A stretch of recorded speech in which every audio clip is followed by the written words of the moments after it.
It's truly a very emotional moment. I don't think I'm in a position where I would be answering the questions in the right way. So.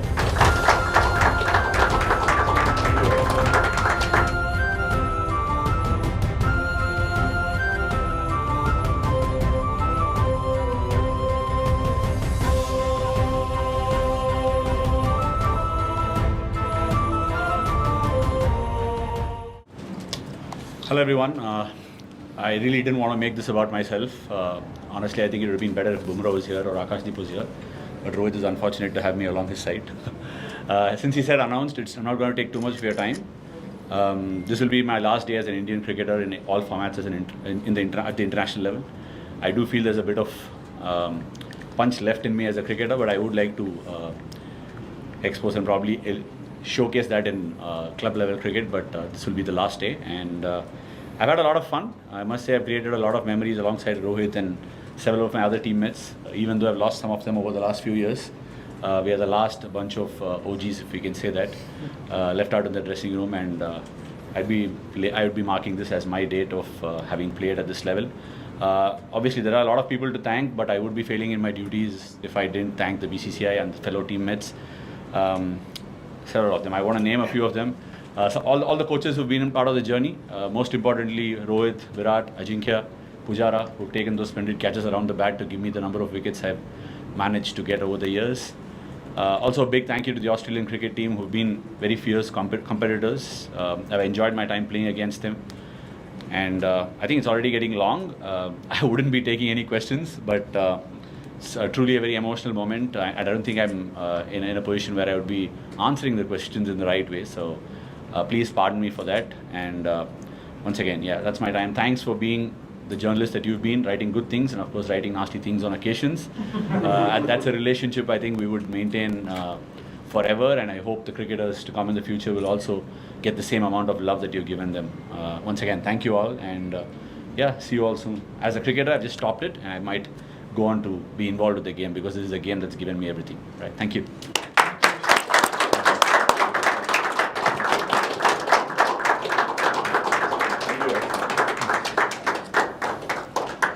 Cheers. Bye. Rohit, your thoughts on Ashwin's decision and why in the middle of the series has he taken this decision? See, some decisions are very personal, and I don't think too many questions should be asked or raised. If a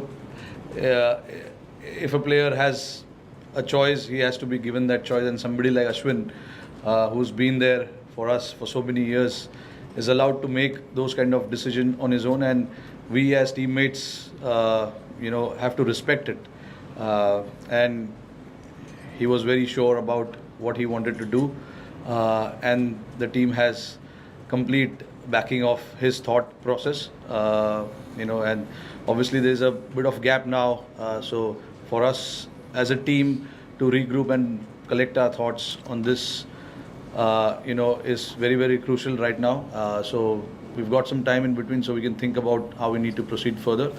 But speaking about Ash, he was very, very sure about this decision. Rohit, just when did you get to know, and what are the conversations you had with I heard this when I came to Perth. Obviously I was not there for the first 3 or 4 days of the test match, but this was in his mind since then. There are obviously a lot of things that went behind it. I'm pretty sure Ash, when in position, will be able to answer that. But he understands, what the team is thinking. He understands what kind of combinations we are thinking, and when we came here as well, we were not sure about which spinner is going to play. We just wanted to assess and see what kind of conditions we get in front of us. But yeah, when I arrived in Perth, this was a chat we had, and I somehow convinced him to stay for that pink ball test match. And then after, it just happened so that if where he felt that if I'm not needed right now in the series, I'm better off saying goodbye to the game. But obviously we've not been to Melbourne yet, so we don't know what sort of conditions we expect there and what sort of combination. But just keeping Ash in particularly in mind, giving him that respect that if this is what he thinks, we should allow him to think that way, and we should all stand by what he is thinking at this point in time. That is what I'm thinking right now, and that is the kind of chat we've had as well, me and Gautam Gambhir as well. It's important when a player like him, who's had so many moments with the Indian team and he's been a big match winner for us, gets to is allowed to make those decisions on his own, and if it was now, so be it. He's a very witty character, as you saw in his press conference. He's a very funny guy. There's no doubt about it. But look, I have played cricket with Ash since under 17. He was an opener batsman then, and then few years later, we all disappeared, and then suddenly I'm hearing news about Tamil Nadu, r.ashwin taking 5 wickets, 7 wickets, and I was wondering who this guy is, because I played him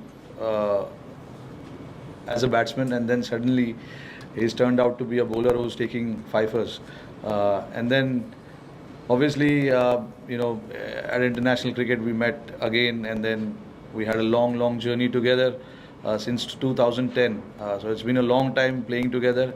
We all know what he's done for this team, so I don't need to repeat it again and again, but a true match winner that India has ever seen, one of the true match winners that India has ever seen in form of Ashwin.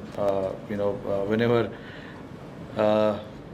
there was crisis, we had to look upon Ash, and then he was there to deliver for us. His records speaks for itself as well.